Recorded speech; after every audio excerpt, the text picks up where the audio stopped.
Good morning all to the Bibliotheca Alexandrina's participants of Innovate Now Live Tomorrow program. This is Maha Fifi. I lead on Google's government affairs and public policy in Egypt, and I'm very happy to be with you here today. There is no doubt that COVID posed a strenuous challenge on the economies of the world, especially those of our region. Nevertheless, the pandemic has also opened our eyes on the opportunity and the urgency that digitalization poses for a maximized and more sustainable economic growth as we march into the future. Therefore, Google partnered with the Economist's Intelligence Unit to research the efforts undergone by the MENA governments to face the pandemic, as well as to explore the possible remedies that can address the challenges they face. We're very happy to launch with you today Google and EIU's white paper titled From Crisis to Opportunity, Strengthening MENA's Digital Ecosystem in the Wake of the COVID-19 Pandemic. So please allow me to welcome Jeremy Kingsley from the EIU, who will take us today on a brief presentation of the white paper and shed the lights on all the challenges and all the opportunities that we expect to face after COVID in Egypt in particular and the MENA region in general. So Jeremy, thank you very much for being with us here today. Thank you very much, Maha. I'm very pleased to be here, and thanks for the kind introduction. So yes, my name is Jeremy Kingsley. I'm a senior editor at the Economist Intelligence Unit and the regional lead for our technology practice here within Europe, Middle East, and Africa. And I'm delighted to talk through some of our research today. I will present the slides. So as mentioned earlier in the year, Google commissioned us to explore how governments across the MENA region have responded to the COVID-19 crisis, particularly from a technological perspective, and then to assess what some of that experience tells us about the region's digital ecosystem, what strengths and weaknesses have been exposed by the crisis, and what can be done to better prepare for future crises. What are the gaps that can be addressed? The research had three key questions and was organized in this structure. What has been the economic and social impact of the pandemic? What role has technology played in countries' pandemic response? And what gaps and opportunities are there for enhancing the tech ecosystem in MENA? Our research was based on an extensive literature review of more than 100 studies of contemporaneous and historical literature and data sources, and a large number of interviews with experts. Some of them listed here. They include individuals from government, from consultancies, international organizations, NGOs, from countries right across the region. So what did we find? No news here. COVID has hit countries in the region quite severely. And the economic impact has been greater here than the global average. So we're looking at a contraction to GDP of around 6%, amounting to a loss of nearly $300 billion. Although Egypt in particular has been perhaps one of the least badly affected countries in the region. COVID, of course, has impacted all areas of the economy and society. It's been a particular strain on healthcare systems, which in most countries were quite rapidly overstretched. It's blighted education, as children were unable to go to school in person, young adults unable to go to university in person, and a big impact on business too. Lockdown and social distancing measures have forced business closures, implemented travel restrictions, and that's hit key sectors of the economy, such as tourism. The global hit to travel has been pretty devastating for the MENA region. It's a sector that contributes quite heavily to MENA economies, particularly Egypt, also the UAE. And in Egypt, tourism accounts for about 10% of employment, 5 to 6% of GDP. For oil exporting MENA countries, obviously the global fall in demand has resulted in a slump in oil prices. That's driven an increase in job losses. So across the region also, we've seen the crisis amplify longer term structural challenges that were there before. So high youth unemployment, limited economic diversification, lower than average business productivity, overburdened public sectors, all of these have hampered some of the longer term growth prospects for the region, or certainly resulted in a bit of a setback. Egypt, though, as mentioned, has fared comparatively well in the region and is recovering from the shock of 2020 a little bit better than others. The economy grew 2.8% in the last year, and the EIU forecasts further growth as international demand picks up. The limiting factors here will be vaccine distribution, but also the international picture, international demand, and also things like how much foreign tourists are willing to travel anywhere, and particularly to Egypt. Looking at the technological response to COVID, tech's played a sort of a really important role in how countries have responded to the COVID-19 crisis, both in the public and private sector. We've seen tech applied in a few ways. Firstly, we've seen the scaling up of existing digital applications and platforms to areas where the use was previously quite minimal. So things like telemedicine, for instance, the provision of e-learning. Some of that was nascent technology that was there, and COVID provided the license and the boost to really scale up those technologies. Second, we've seen the introduction of new digital solutions and lots of digital innovation. Seen that, for example, in infrastructure for touchless travel, some things like VR experiences and the like. And lastly, we've seen the introduction of existing digital tools into new areas. So things like digital contact tracing and COVID-19 diagnosis. We've seen innovation there as well. The response has overall been pretty strong, and tech has played an important role in that, allowing some continuity that wouldn't have been possible maybe 5 to 10 years ago. But the pandemic has also exposed some gaps, and that's really where our research focused. In education, for instance, the shift to remote working was highly successful in some respects, and in Egypt in particular, the rapid response from government to deliver remote learning resources was impressive. But across the region, it exposed some shortcomings, both in physical internet infrastructure, in some cases, but also inequalities of access to the internet and to hardware that facilitates remote learning. And that's had an adverse effect on learning outcomes. Highly successful in some respects, and in Egypt in particular, actually, the rapid response from government to deliver remote learning resources was quite impressive. But across the region, it's exposed some shortcomings, both in physical internet infrastructure in some cases, but also inequalities of access to the internet and to hardware that can enable remote learning. And all of that has had an adverse effect on learning outcomes. Thinking about the private sector too, some businesses have readily digitized, but often small business owners have lacked the skills and the support that they need to navigate that transition to operating online. And other sort of larger businesses may have come up against other barriers as well. For instance, the wider policy environment, data governance frameworks, and the like, that have constrained some of their ability to operate internationally in particular and to expand their businesses.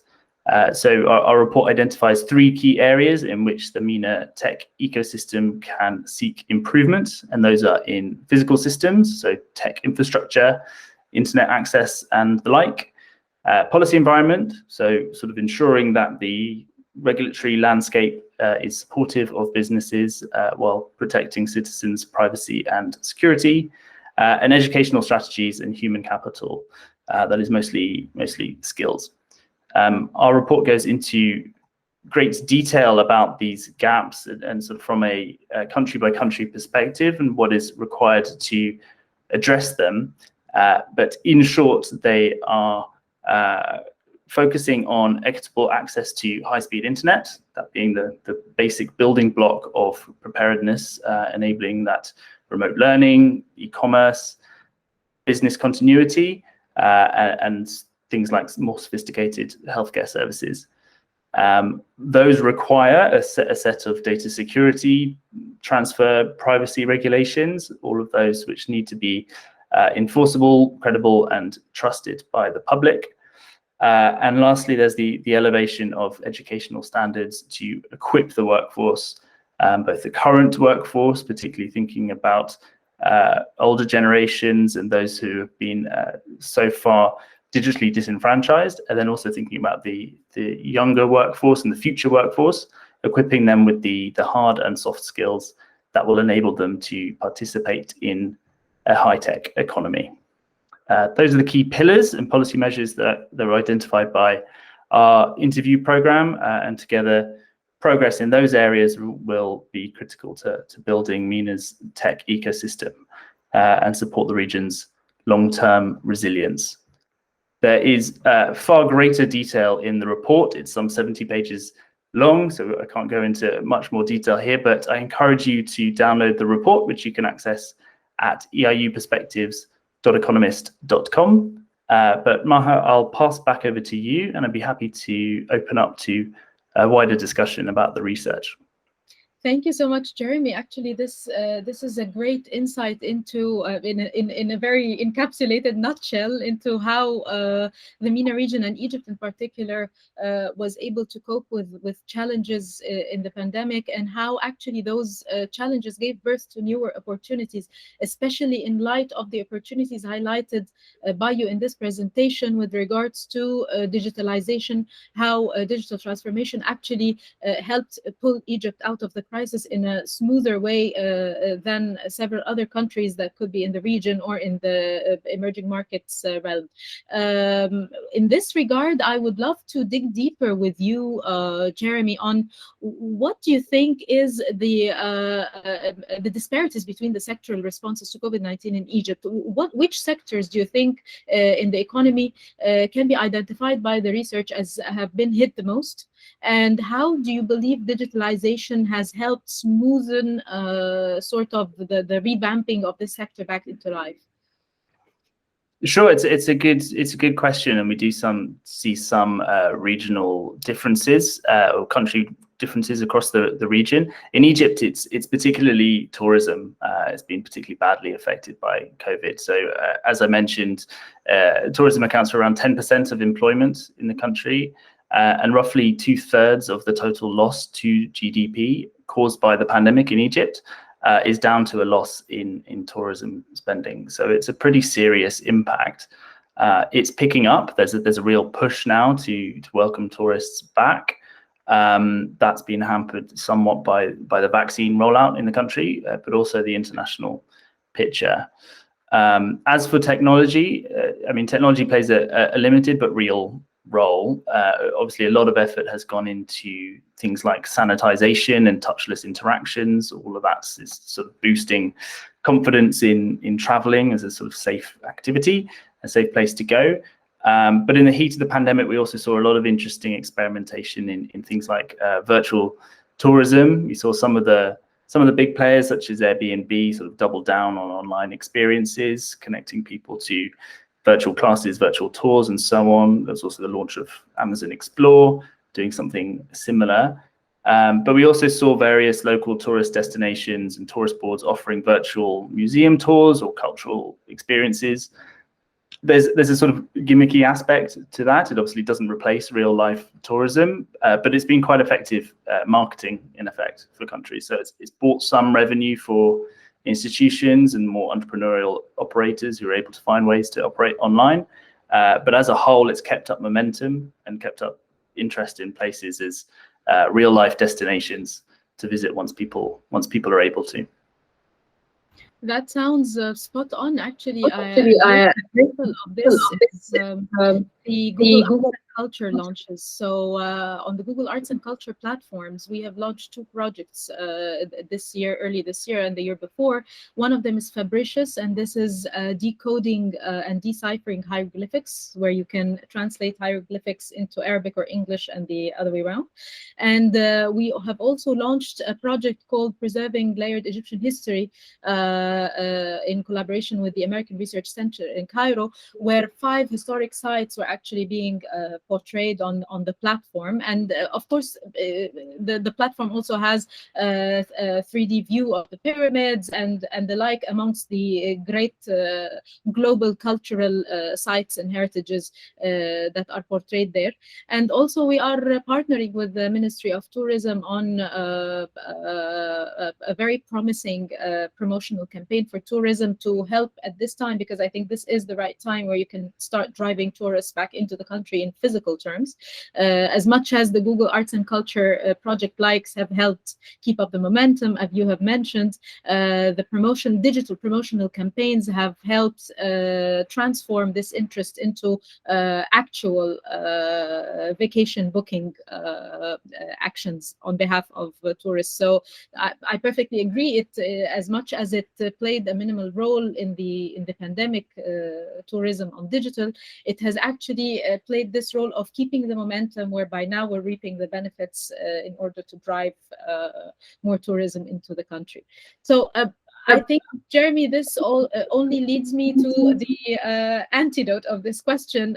There have been sectors in Egypt that have actually played very well to the pandemic and have and had a smoother reaction to how the tourism sector did.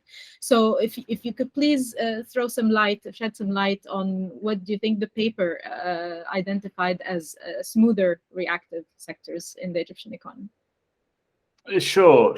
I think you're absolutely right. I think there's some good examples of Egypt responding very well to the challenges of the pandemic. I think the response when it comes to education has been something of a success story. I would say on balance. In the report, in fact, we interviewed the Deputy Minister for Education, Ahmed Daher, for the report. And we heard a lot about how Egypt had been investing quite a lot in e-learning prior to the pandemic. So as part of the Vision 2030 initiative, the Ministry for Education had made vast improvements to connecting schools to fiber optic internet, distributing tablets and so on among students. And that has set up the country relatively well. They also responded very quickly, right? So the government launched an online platform for educational resources within 4 days of schools shutting. And then soon after that launched Edmodo. So they partnered with the social learning platform Edmodo and worked with that company to tailor the platform to the Egyptian educational framework. Like I said earlier, I mean, the pandemic has exposed inequalities of access in those who are able to afford high-speed internet access or with the devices to participate adequately in online learning, and that's been serious. But the government's worked to address some of that as well. I think they've partnered with telecoms providers to provide free internet and access to educational resources, and in some cases to issue devices as well. And since, you know, the early experiences in Egypt of the first lockdown, Egypt's been quite effective actually in adopting a blended learning approach since. So the alternating groups of students in the classroom, and there's some interesting sort of actually world-leading experimentation there in what the future of education looks like in the country. So I'd say that's a real success story. Thank you, Jeremy. Yeah, that sounds great. And I believe also how the Ministry of Education worked in collaboration with the health department. The health ministry in Egypt has, I think it has been also a very successful partnership, cross-governmental. We have been working also very hard with the health ministry, the Ministry of Egyptian Health and Population, in order to resurface or surface authoritative information about COVID. And I think this helped a lot in the government taking all the decisions, and the most important of which were actually about retail and education. I remember at that time, everyone in Egypt used to sit around the TV or the radio and to wait for the announcement by the Prime Minister to see when we're going to go to school, when we're going to lock down again, and this has all been happening in collaboration with the Ministry of Health. And what we have done with the Ministry of Health is that we have made sure to provide the Ministry of Health with our global program, that's the ad grants, the search ad grants, whereby the credible websites of the Ministry of Health would surface on search, Google search, for any Egyptian searching on COVID-related keywords, in addition to the global credible sources of information such as the World Health Organization. And by this, we help as much as possible to keep those credible and localized also field of information available and accessible to all Egyptians and also decision makers. So indeed, it's been a successful story so far, and this sort of collaboration helped drive through the pandemic more safely. And we hope that we will not witness setbacks as the new school year starts this year. So crossing my fingers that things remain stable and under control. Jeremy, I believe that we have highlighted a lot about the gaps and where we have seen successes and where we have seen setbacks, and how digitalization plays a pivotal role in smoothing and ironing out those differences and getting us out of the crisis. That's why I would like to ask you now, so what is the future recipe suggested by the report? How can we address those challenges to achieve a more sustainable and sound economic growth, driving us out of this crisis into new realms? Because not only is digitalization or digital transformation promises to get us out of the crisis, but it also promises us new prospects of growth and economic sustainability. So what does the report have to say about that? Absolutely. The gaps and I think that the opportunities as well, they come down to three different areas, as I outlined very briefly in the presentation. So those are physical systems, which is mostly around infrastructure and access, and then there's policy environment, including data governance and an enabling environment for tech and innovation, and particularly among small businesses and startups.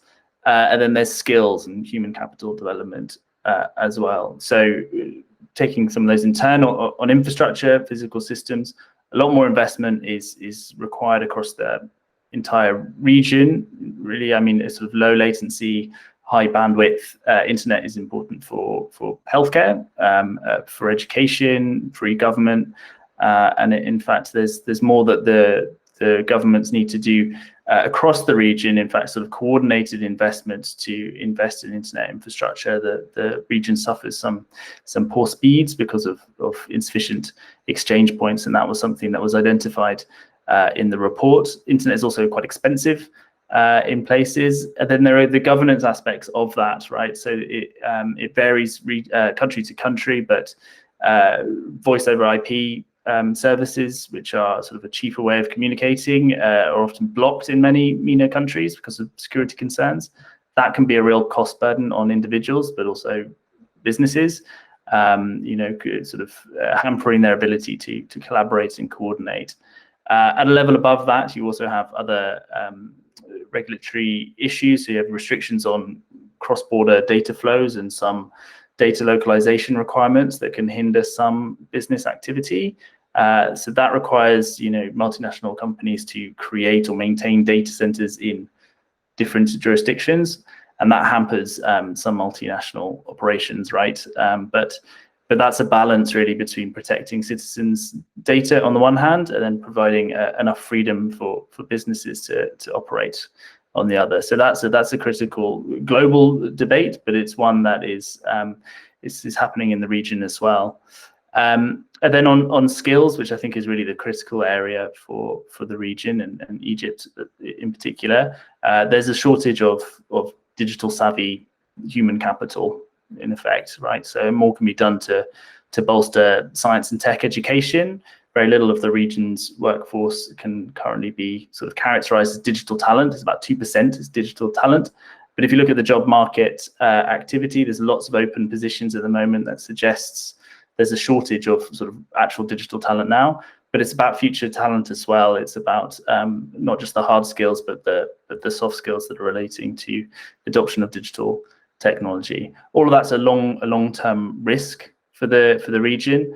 Businesses see it as a key challenge. So the region does suffer a bit of a brain drain as well. So that can be quite self-reinforcing if you have top talent, digital savvy talent migrating elsewhere. So there's lots more that needs to be done to keep sort of young, skilled people in the country, and then through investments in the business environment. Definitely, absolutely. You've hit all the right spots. We at Google, we have a very important and dear to us program, which is called Maharat from Google, or digital skills from Google, where we aim to increase the digital skills of all the people in the workforce, be them youth, be them people who would like to have a career shift. And according to our statistics, at least in the region, 1 every 5 jobs at the current age requires savvy digital skills. And this is why it's very important. Until now, we have trained up to 2 million people in the MENA region in general, a huge number of which resides in Egypt, and 50% of which are actually women. And so we believe that this is an asset. The MENA region, especially Egypt, has population as a challenge, but we believe that combining digital skills with the number, especially with the youth bulge demographic that we have, we can easily transform this challenge to become an opportunity. And also by touching upon this balance between regulations and how to address a brain drain, and how businesses need to strive and function effectively and give back also to the community as much as they can.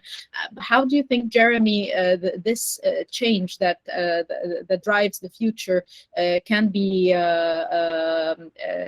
attributed to between the government sector and the private sector? What are the possible roles that the government sector and the private sector can possibly play to have this successful marriage and drive us into a successful future?